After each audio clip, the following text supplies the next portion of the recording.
And to unpack what's happening behind closed doors and what could come next, we are joined by international analyst dperry and security analyst Yakov Lapin. So Dan, I want to turn to you first. We're hearing all of this optimism. Do you think that we're genuinely close to a breakthrough, or is this really just diplomatic pressure that we're seeing in overdrive? Since this is money time in the talks, I would absolutely ignore anything said in public, except in as much as it can be seen as a pressure tactic. If someone's saying, if I don't get this, then I won't do that, it's conceivable they want to make public something. But optimism, to me, means pretty close to nothing, except when it comes from Trump, who has a sort of, whose modus operandi is to not only express optimism, but suggest that deals are done when they're not, in order to create pressure and sort of dare anyone to call him a liar.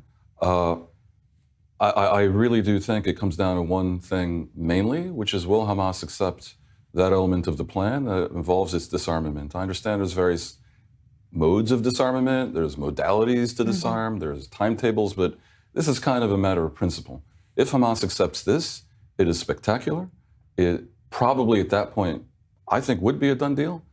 And it would render logical a lot of the theater that happened on the Qatar front in the last couple of weeks, because it's pretty clear to me that the U.S. gave Qatar a potentially short-term a guarantee that they have NATO-like status. It's short-term because it's a presidential executive order, not an act of Congress, as a down payment to put the squeeze on Hamas and get them past that Rubicon. Right. Of course, that brings us to the question of what has actually changed then in terms of Hamas's willingness to disarm or not. What is the factor here that has made these negotiations closer than what we've seen take place over the course of the last year? I wouldn't rule out that there is a level of desperation. We tend to think that they're also fanatical and suicidal, that any threat is an empty threat because they will never be coerced. That certainly applies to some of them. I'm not sure it applies to all of them.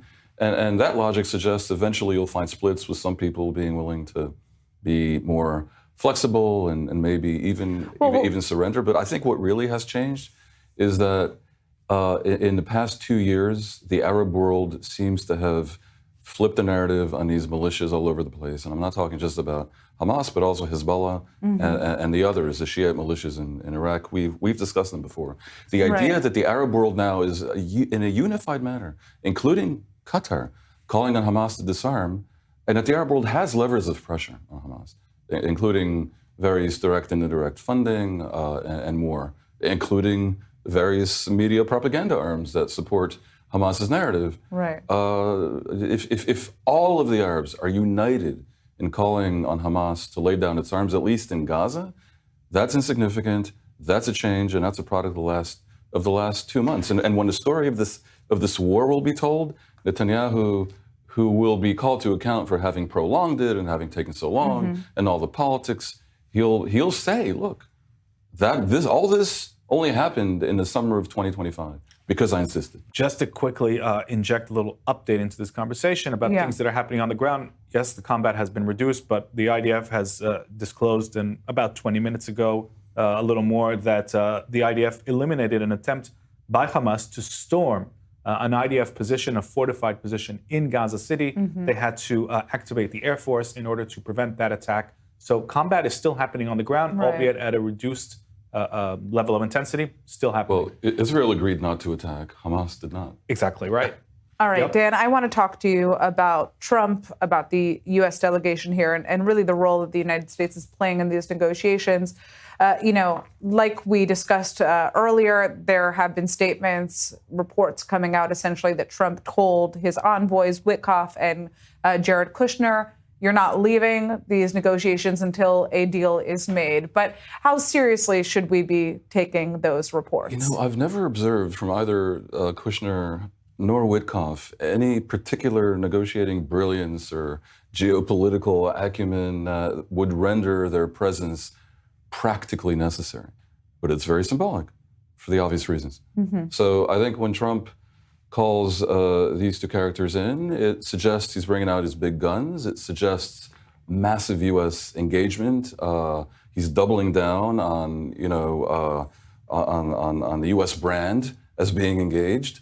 It's the very opposite of low level. It's interesting that when he tries to project the highest possible level, he's not bringing his Secretary of State, Foreign Minister Marco Rubio. Rubio is elsewhere but also involved in talks on the periphery of all this. I wanted to clarify something from before. I think if Hamas releases all the hostages in the first stage in the first 48 or 72 hours or whatever, that's a big deal, which they wouldn't do unless they had agreed to all the other things. The deal Israel agreed to is a 20-point package, not just the first stage. I don't see any possibility that Hamas will release all the hostages without having a full agreement on the entire package, which includes the key thing from their perspective, an end to the war backed by American guarantees. And of course, the previous paradigm had been that they won't release all the hostages in one go no matter what, because they simply have no trust in Israel. At this point, that needs to be resolved by the most rock-solid American guarantees known to man. Which again brings me to the question of what has actually changed in the United States to make this such a necessary deal to have, to put into action now. I think the U.S. is determined to end the war for all the reasons that one can imagine. The war is just a terrible look. Israel's being tarred and feathered all over the world. And not that Trump cares that much about global opinion, but for all the various reasons, including maybe business reasons and things to do about American public opinion, which is turning rapidly against Israel, creating a schism even within the MAGA movement. It's a great inconvenience in addition to being a terrible unpleasantness, and he'd like it to go away. Right. So I think he's strong-arming the Arabs into strong-arming Hamas.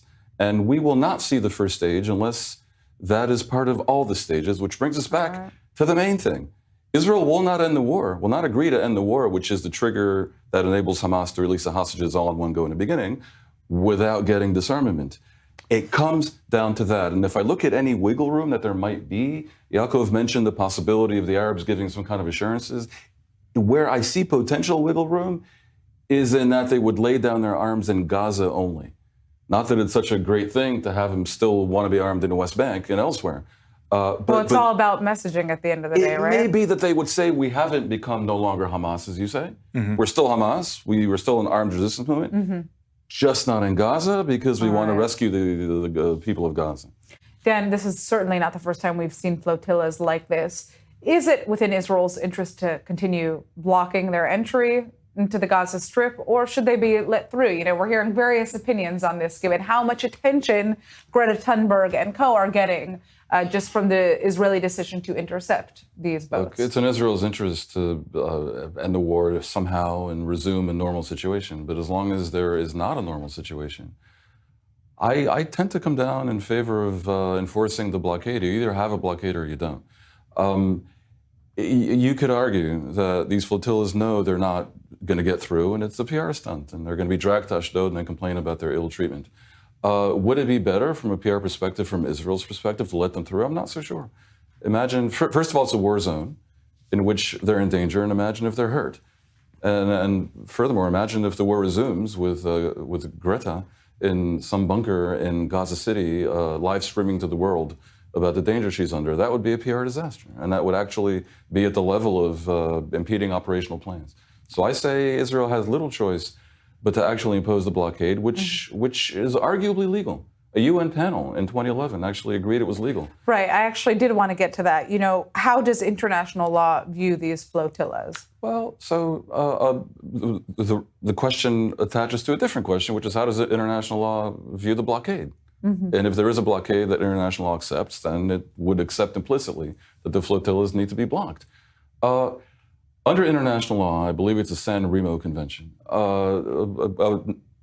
a time of war, with a military purpose, a country can impose a blockade if there's a clear purpose, and if it can enforce it, and if it is enforced in a non-discriminatory way. All these things apply, which is why a UN panel in 2011, that was actually serious for once, agreed that the blockade Israel imposed on Gaza in 2009 was legal. Of course, subsequent UN bodies, in particular UN Human Rights Council, ruled the other way. So there's no universal consensus, but I would dare say professional military legal bodies would confirm the blockade is legal. Political ones would go the other way. Right. Well, obviously, we have been seeing the story of these flotillas all over international headlines, so it does seem like these activists are achieving at least one of their goals, no matter what. A little bit of news, but I don't think it's such bad PR. Honestly, it isn't. All right, Dan Perry, thank you so much for joining us.